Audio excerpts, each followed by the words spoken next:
அடுத்த ப்ரொமோ என்னன்னு பார்க்கலாம். இப்போ அம்மு வந்து பார்த்தீங்கன்னா, காவேரி கிட்ட பேசிட்டு இருக்காங்க. எனக்கு எங்க அம்மாவ பார்த்த ஒரு ஃபீலே வந்து உங்கள பார்த்ததுக்கப்புறம் தான் வந்துச்சு மிஸ். அது மட்டும் இல்லாம எனக்கு எங்க அம்மா இல்லாத குறையே இல்ல. உங்கள தான் நான் எங்க அம்மாவா நெனச்சிருக்கேன். நீங்க வந்து எங்க அப்பாவ கல்யாணம் பண்ணிக்கிறீங்களா? நீங்க வந்துட்டீங்கன்னா நான் ரொம்ப சந்தோஷப்படுவேன். அப்படின்ற மாரி அம்மு கேட்டுட்டு இருக்காங்க.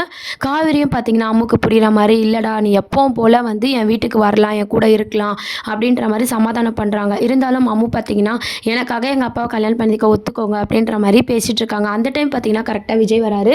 அத்தோட தான் எபிசோட் முடிச்சிருப்பாங்க. நீங்க பார்த்துருப்பீங்க. விஜய் வந்ததும் பார்த்தீங்கன்னா, காவேரி வந்து மன்னிப்பு கேட்குறாங்க.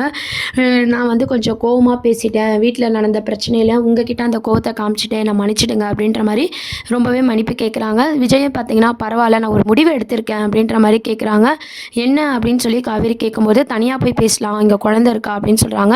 அம்மு நீ விளையாடிட்டு இரு. நாங்க வந்துர்றோம் அப்படின்னு சொல்லிட்டு காவேரியும் விஜயும் தனியா போய் பேசிக்கிறாங்க.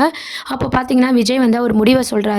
உங்களாலேயும் வந்து மேரேஜ் பண்ணிக்க முடியாது. உங்கள வற்புறுத்துறதும் தப்பு தான். உங்களுக்கு யாருக்கு பிடிச்சிருக்கோ அவங்களே நீங்க கல்யாணம் பண்ணிக்கோங்க. இதுக்கப்புறம் நானும் என் வீட்டு ஆளுங்களும் உங்கள தொல்ல பண்ண மாட்டோம் அப்படின்ற மாரி பேசிட்டு இருக்காங்க. உடனே வந்து காவேரி என்ன சொல்றாங்கன்னா, நான் தான் மன்னிப்பு கேட்டேன்ல, திருப்பி அத பத்தி பேசுறீங்க அப்படின்னு சொல்லிட்டு இல்லைங்க உங்கள் லைஃப்பை நீங்கள் சூஸ் பண்ணிக்கோங்க. இதுக்கப்புறம் உங்கள் லைஃப்க்கு நாங்கள் வரமாட்டோம். என் அம்மு கூட உங்கள தொல்லை பண்ண மாட்டா. நான் ஸ்கூல் சேஞ்ச் பண்ண போகிறேன். நாங்கள் வேறு ஊருக்கு போகிறோம் அப்படின்ற மாதிரி சொல்கிறாங்க. இதை கேட்ட காவேரி ரொம்பவே ஷாக் ஆகுறாங்க. நீங்கள் அவசரப்பட்டு இந்த முடிவு எடுத்திருக்கீங்க. நான் தான் கோவமாக பேசிட்டேன்னா நீங்களும் கோவமாக இந்த மாதிரி சொல்லணுமா அப்படின்ற மாதிரி கேட்குறாங்க. உடனே வந்து விஜய் என்ன சொல்கிறாருன்னா, இல்லை நான் எவ்வளோ பொறுமையாக பார்த்துட்டேன். வாழ்க்கையில் எவ்வளோ கஷ்டத்தை அனுபவிச்சிட்டேன். திருப்பியும் எனக்கு இந்த கஷ்டம்லாம் வேண்டாம். அம்முக்கு என்ன தெரியும், அது குழந்தை தானே, அது மனசு மாறணும். நீங்கள் வந்து கல்யாணம் பண்ணி மாட்டேன்னு சொல்லிட்டீங்க. உங்கள அம்மு வந்து மறந்தா மட்டும் தான் இது எல்லாத்துக்கும் ஒரு இதுவா இருக்கும். அதனால நாங்க வேற ஊருக்கு போலான்னு முடிவெடுத்திருக்கேன். இன்னும் நான் அம்மு கிட்ட கூட இத சொல்லல. அப்ப இதுக்கப்புறம் தான் எங்க வீட்லயே நான் பேச போறேன் அப்படின்னு சொல்லி விஜய் வந்து சொல்லிட்டு இருக்காரு. இத கேட்ட காவேரி ரொம்பவே ஷாக் ஆகுறாங்க. யோசிங்க, இந்த மாதிரி தப்பான முடிவுலாம் எடுக்காதீங்க. ஒரு நாள் அம்மு என் கூட இல்லாததே எனக்கு பெரிய கஷ்டமாயிடுச்சு அப்படின்ற மாரி எவ்வளவோ எடுத்து காவேரி சொல்லிட்டு இருக்காங்க. இருந்தாலும் விஜய் பார்த்தீங்கன்னா, காவேரிக்கு வந்து தொல்லையா இருக்கக்கூடாதுன்னு சொல்லிட்டு அவர் முடிவை சொல்லிட்டு போயிடுறாங்க. உடனே காவேரியும் அழுதுகிட்டே ஃபீல் பண்ணிட்டு அங்கேருந்து போகிறாங்க. உடனே அம்மு கேட்குறாங்க, என்னப்பா மிஸ்ஸை காணோம் அப்படின்னு சொல்லிட்டு. காவேரி மிஸ் வந்து உங்ககிட்ட சொல்ல சொன்னாங்க, அவங்க கிளம்பிட்டாங்க அப்படின்ற மாதிரியும். அம்மு நான் எது சொன்னாலும் கேட்பல, நம்ம இந்த ஸ்கூல் வேண்டாம், நம்ம வேறு ஊருக்கு போகலாம் அப்படின்ற மாதிரி சொல்கிறாங்க. உடனே அம்மு வந்து அழுகுறாங்க. என்னப்பா சொல்கிறீங்க, காவேரி மிஸ் உங்களை கல்யாணம் பண்ணிக்க மாட்டாங்கன்னு இப்படிலாம் யோசிக்கிறீங்களா? நான் எப்படின்னா பேசி மிஸ்ஸை ஒத்துக்க வைக்கிறேன் அப்படின்ற மாதிரி கேட்குறாங்க. இல்லை நம்ம ஒருத்தவங்களை வற்புறுத்தி எதையும் பண்ண வைக்கக்கூடாது, தப்பு தானே அப்படின்ற மாதிரியும். நீ அப்பா சொன்னால் கேட்பல, உனக்கு அப்பா வேணும்னா நம்ம வேறு ஊருக்கு போகலாம், வேறு ஸ்கூலுக்கு போகலாம் அப்படின்ற மாதிரி சொல்லிட்டு இருக்காங்க. அம்மு வந்து அடம் பிடிச்சிட்டே இருக்காங்க. விஜய்க்கு வந்து கோவம் வருது. உனக்கு என்ன அப்பா முக்கியம் இல்லையா அப்படின்னு சொல்லி ரொம்பவே கோவப்படுறாரு. அந்த டைம் தாத்தா வந்து என்னப்பா நீ குழந்தைகிட்ட போய் உன் கோவத்தை காட்டலாமா அப்படின்ற மாதிரி சொல்கிறாங்க. அப்போ விஜய் ரொம்ப எமோஷ்னலாக சொல்கிறாரு, நான் எவ்வளோ ட்ரை பண்ணியோ காவேரியும் என்னை புரிஞ்சிக்கல, நான் பெற்ற குழந்தையும் என்னை புரிஞ்சிக்கல அப்படின்ற மாதிரி விஜய் வந்து கோவப்படுறாரு. தாத்தா வந்து என்ன முடியும் விஜய் அப்படின்னு கேட்கும்போது தாத்தா கிட்டே சொல்கிறாரு, நம்ம இந்த ஊரை விட்டு போயிடலாம் தாத்தா, இல்லைனா குழந்தைக்கு ஸ்கூலாவது மாற்றணும் அப்படின்ற மாதிரி சொல்லும்போது, இதுக்கு என்னப்பா இப்போ அவசியம் அப்படின்னு கேட்கும்போது, இல்லை இன்னும் குழந்தை வந்து காவேரி கல்யாணத்துக்கு ஒத்துக்காமல் வேறு என்ன கல்யாணம் பண்ணால் பாதிக்கப்படுவா, அதுக்குள்ளே நம்ம இந்த இடத்த விட்டு போயிடணும் அப்படின்ற மாதிரி விஜய் வந்து சொல்கிறாரு. இதை கேட்ட ராதா பார்த்திங்கன்னா விஜய்க்கு சப்போர்ட் பண்ணி பேசுகிறாங்க. விஜய் சொல்கிறது கரெக்டாக தான் இருக்குது. இதனால் காவேரி இருந்தால் குழந்தை வளர்ந்தா இதுக்கப்புறமா அப்படியே வளரட்டும், அதனால் நம்ம போயிடலாம் அப்படின்ற மாதிரி ராதாவும் சொல்கிறாங்க விஜய்க்கு சப்போர்ட் பண்ணி. தாத்தா பார்த்திங்கன்னா, விஜய் நீ அவசரப்பட்டு இந்த முடிவு எடுக்காத அப்படின்ற மாதிரி யோசிப்பா அப்படின்ற மாதிரி சொல்கிறாரு. இல்லை தாத்தா நான் கரெக்டாக தான் இந்த முடிவு எடுத்திருக்கேன், இது சரியாக இருக்கும், அதனால் நம்ம வேறு ஊருக்கு போயிடலாம் அப்படின்ற மாதிரி சேஞ்ச் பண்ணிக்கலாம் அப்படின்ற மாதிரி விஜய் வந்து அவரோட முடிவை வந்து தெளிவாக சொல்கிறாங்க. அதுக்கப்புறம் தாத்தாக்கே இது வந்து கஷ்டமாயிடுது. இது எல்லாத்துக்குமே காரணம் நம்ம தானே அப்படின்ற மாதிரி அவர் மனசுக்குள்ளே யோசிக்கிறாரு. அம்மு ஒரு பக்கம் வந்து அழுதுட்டு ஃபீல் பண்ணிட்டு இருக்காங்க. இந்த ஊரை விட்டு போகிறோமா, காவேரி மிஸ் இதுக்கப்புறம் பார்க்க முடியாதா அப்படின்னு சொல்லி அம்மு ஒரு பக்கம் ஃபீல் பண்ணிட்டு இருக்காங்க.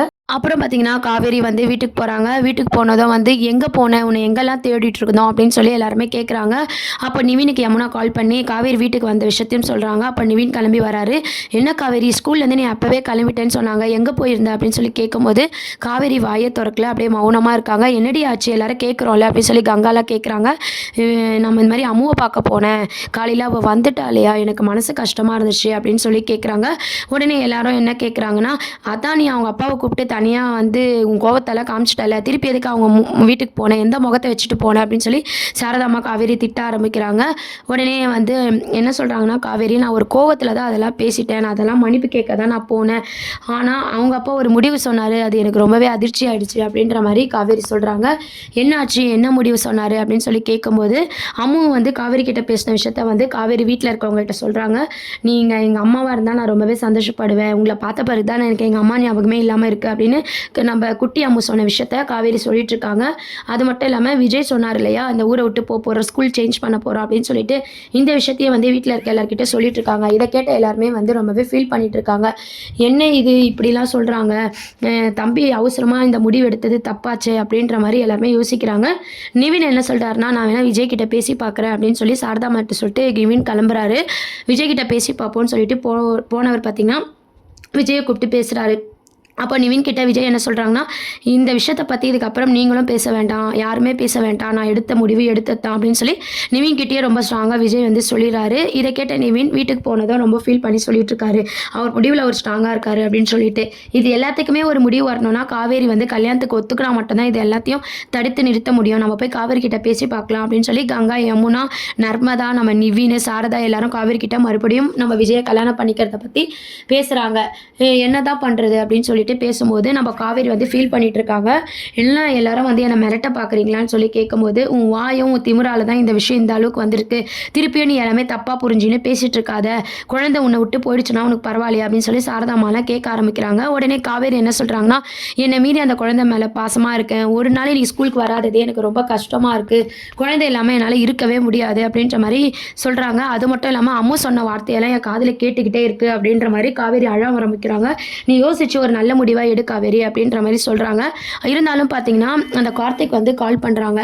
என்னென்னு கால் பண்ணுறாங்க அப்படின்னு பார்த்தீங்கன்னா, வீட்டுக்கு வரலாமா, எங்கள் அம்மா அப்பா கேட்குறாங்க, பொண்ணு பார்க்க வரலாமா அப்படின்ற மாதிரி கேட்டுட்ருக்காங்க. உடனே காவேரி பார்த்தீங்கன்னா, இப்போ எங்கள் வீட்டில் வந்து யாருமே வந்து சரியில்லை, நான் இன்னும் வீட்டில் எதுவுமே சொல்லலை, கொஞ்சம் எனக்கு டைம் கொடுங்க அப்படின்ற மாதிரி சொல்கிறாங்க. ஏன்னு பார்த்தீங்கன்னா, இப்போது விஜய் அம்மு பிரச்சனை போயிட்டுருக்கும் போது இப்போ மாப்பிள்ளையை வந்தால் வந்து அது தப்பாக எடுத்துப்பாங்க அப்படின்னு சொல்லிட்டு காவேரி அதை ஸ்டாப் பண்ணுறாங்க.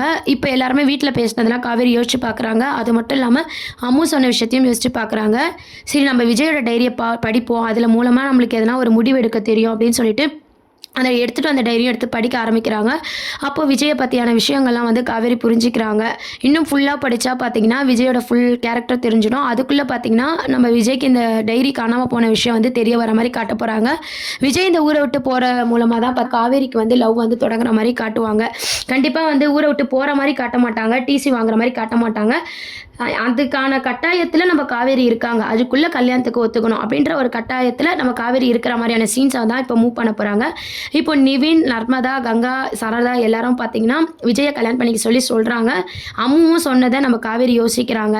ஒரு குழந்தை வந்து பாதிக்கப்படக்கூடாதுன்னு சொல்லி தான் நம்ம காவேரி வந்து கல்யாணத்துக்கு ஒத்துக்கிற மாதிரி காட்ட போகிறாங்க. அந்த மாதிரியான ட்ராக் தான் அடுத்த அப்கமிங் ப்ரோமோவாக கொண்டு வர போகிறாங்க. இதுக்கப்புறம் பார்த்தீங்கன்னா விஜயோட மூவி எப்படி இருக்கும், நம்ம விஜய் காவேரியோட லவ் சீன்ஸ்லாம் பார்த்தீங்கன்னா ஆஃப்டர் மேரேஜுக்கு அப்புறம் வர மாதிரி தான் காட்ட போகிறாங்க. இதெல்லாம் தான் அடுத்த ப்ரோமோவாக இருக்குது. இதை பற்றி உங்கள் கருத்துக்களை கீழே கமெண்ட் செக்ஷனில் சொல்லி சேனலையும் மறக்காமல் சப்ஸ்கிரைப் பண்ணுங்கள் ஃப்ரெண்ட்ஸ். தேங்க்யூ.